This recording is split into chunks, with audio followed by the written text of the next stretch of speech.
All right, part 8 of Who the Fuck Did I Marry? So we submitted an offer on the house in Smyrna. I sent it over to Scott, our realtor, and next day comes, Scott asks if we can take a phone call. So he calls us and tells us that the offer was not accepted and the builder did not do a counter offer. We don't exactly know why. Um, we don't exactly know why he didn't accept it, but the bottom line is that we figured out later on that he didn't want to finish the basement. So the offer was not accepted. The house fell through. I was okay with that because, again, I knew he had put in an offer. So we continued looking at other houses. We found another house in Smyrna that he really liked. I thought that it was way too big for just the two of us. And so the price of this home was much higher than the $750,000 that Chase had approved for the mortgage.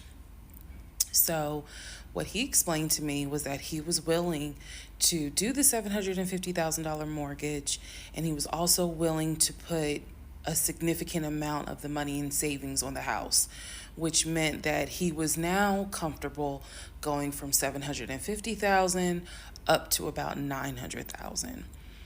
Again, his whole explanation was, I have the money where I can put down a substantial down payment, bring down the price of the home, and then basically mortgage the rest of it.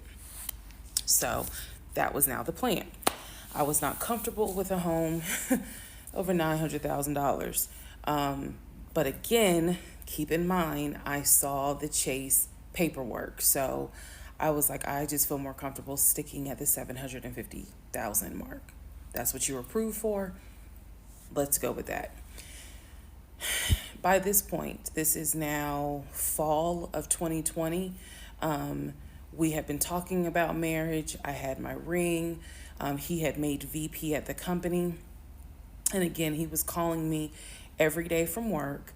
I need to kind of explain how the company was ran, because when you think VP, you would think he would be in an office.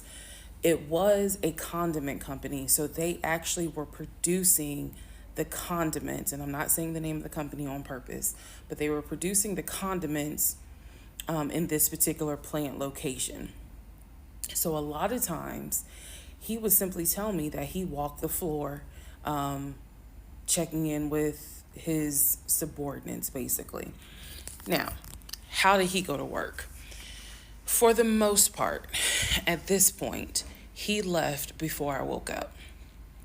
However, pretty much he wore dress pants, kind of like a dark navy blue cargo pant, and he had a polo shirt with the company logo on it. What I saw a lot of times is that he would not wear the polo shirt to work. He would wear like a company t-shirt. He would wear rubber sole shoes and the navy blue cargo pants. I didn't think it was a uniform, but it reminded me of what someone would wear when I worked at Amazon, if you're going to be doing manual labor. He didn't go to work sloppy looking at all, but it definitely was not suit and tie. Nowhere near suit and tie. It is fair to note that outside of work, he was a man who he loved to dress. He loved to wear the latest Jordans. He loved to collect watches. He collected a lot of Invicta watches. He loved to collect hats. He wore hats, baseball caps everywhere because he didn't like the shape of his head. So in terms of how he dressed casually, the man, he could dress. In terms of how he dressed for work, yeah, he didn't dress like a VP. But his excuse was, I'm constantly walking the production floor, and I can't be in a suit and tie walking the production floor where they're creating the condiments that we're selling. So by this point, again, this is fall. We're still looking at houses. We're still touring houses as much as we can because it is COVID. We had found another house that we really liked and a house that I really truly wanted to put an offer in on. This was now going to be the second house that we put an offer on. He put in the asking price, I believe, was about 700,000. He put in under asking an offer for about 650,000. I'm guessing, but I'll try to find the house and put it on the story. The reason that house fell through, we found out that the home was sitting on a septic tank.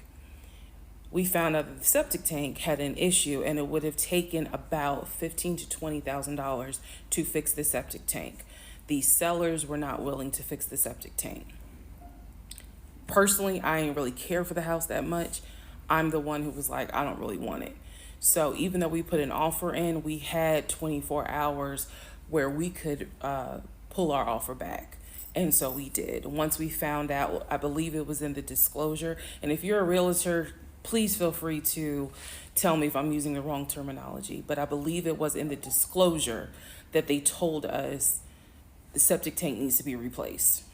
That's when I was like, nah, I don't want that house. So we pulled out. The house fell through. And so I was fine with it because, again, I was heavily involved. I saw him sign the offer. I knew every step of what was going on. Our real estate agent, Scott, was amazing, but you will see when I get to it where he made a mistake as a real estate agent. So house number 2 fell through. We then moved on, saw a few more houses, and then we get to house number 3. I'm going to pause talking about the houses because now I need to introduce what happened with the cars. Stay tuned.